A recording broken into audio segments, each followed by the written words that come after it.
Oh, hi. You joined me in, a car park. Usual car park, usual car parking space. Usual reason for being here, talking about films.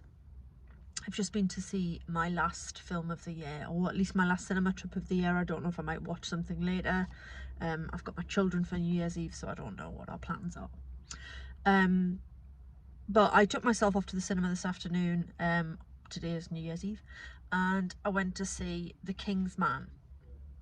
So you will almost definitely be aware of the Kingsman films. They came out in 2014, and a few years later, I'm not sure of the date or the year of release for the second one.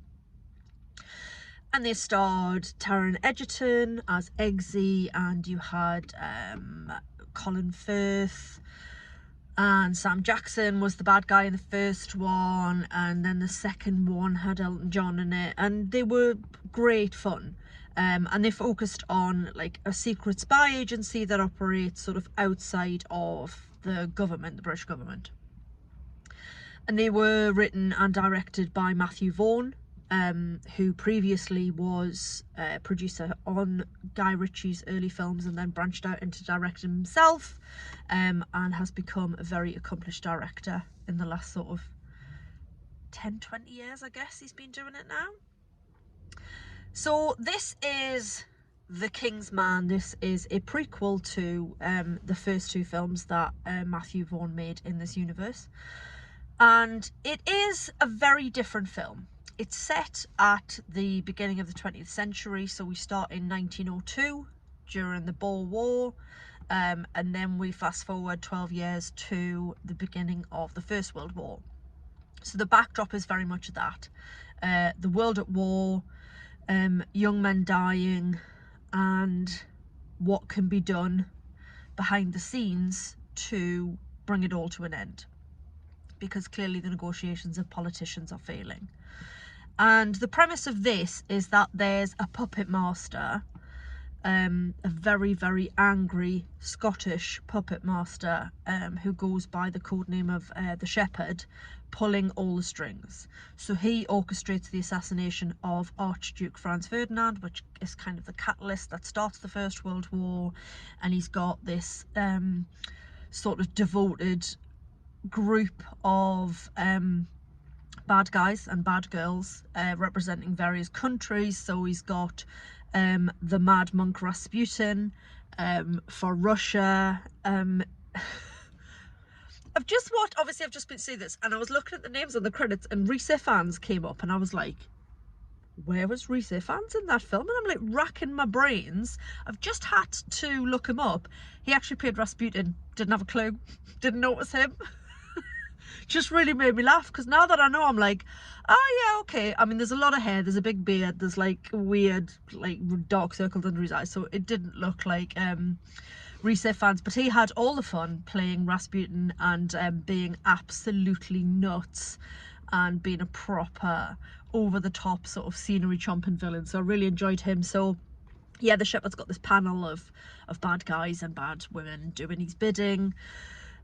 Representing Germany, you've got the excellent Daniel Brawl, who I absolutely love. I first saw him in a film years ago, a German film called Goodbye Lenin, and then obviously he's since gone on to be part of the Marvel Cinematic Universe.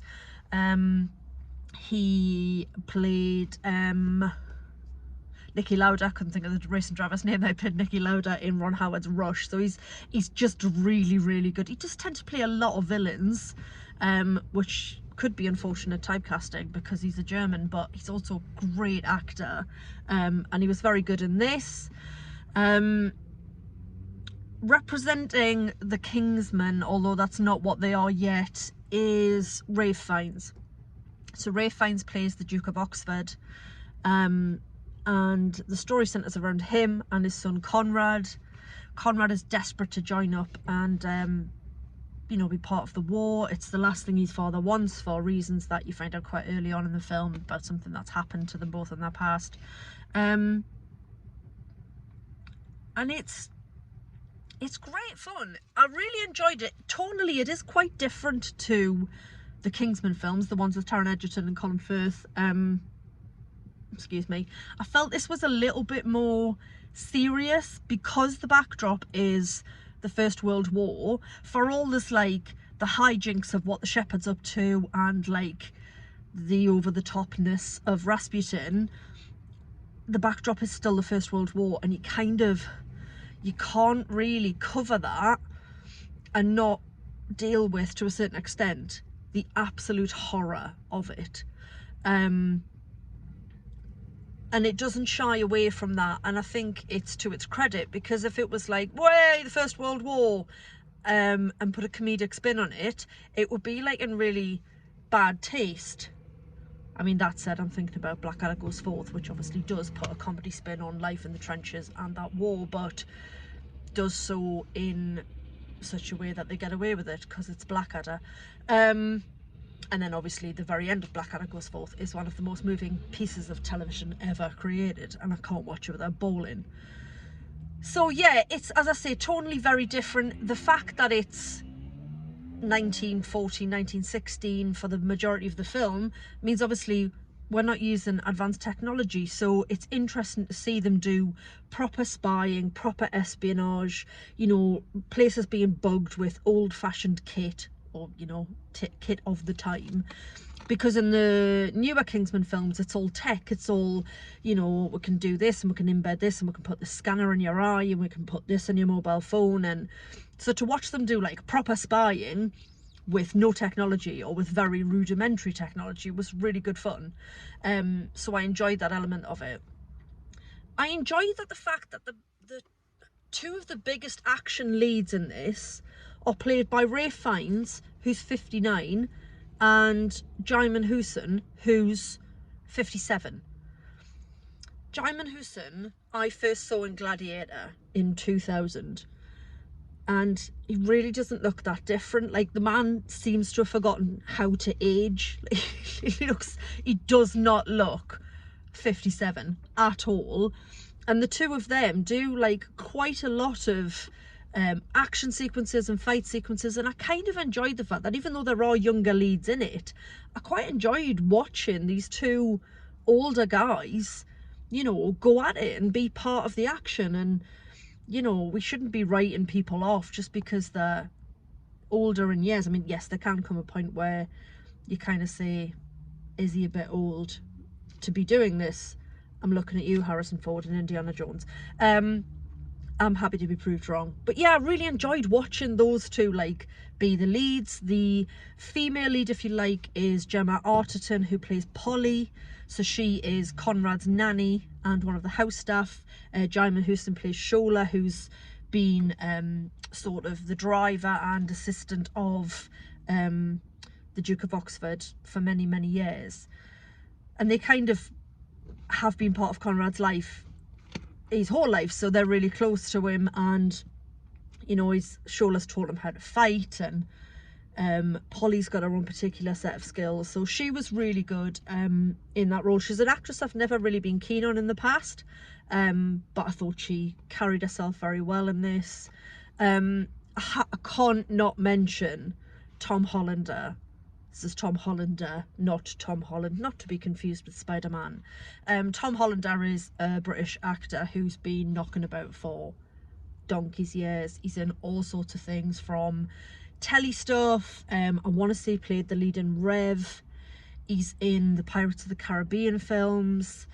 He's in About Time, the Richard Curtis film, and it's one of his best roles to me. Just absolutely cracks me up.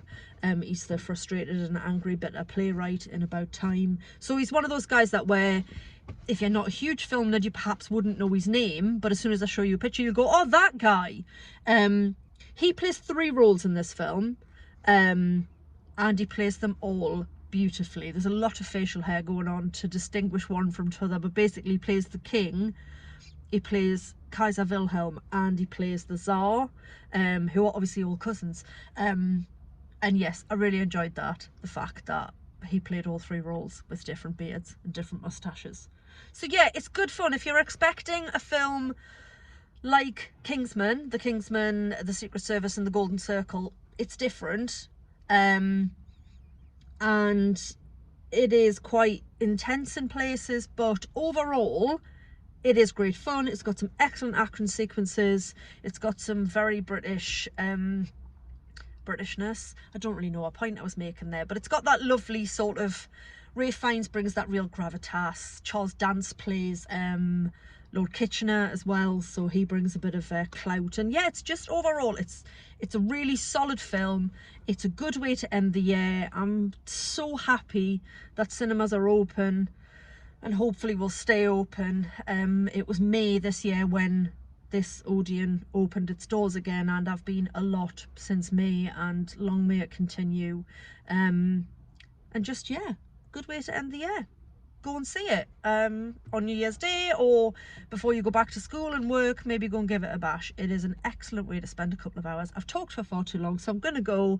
Thank you for listening, not only to this review, but if you've watched any of my others throughout the year, I appreciate it immensely, and I will be back in 2022 to talk about more films from a car park. Okay, Katie out.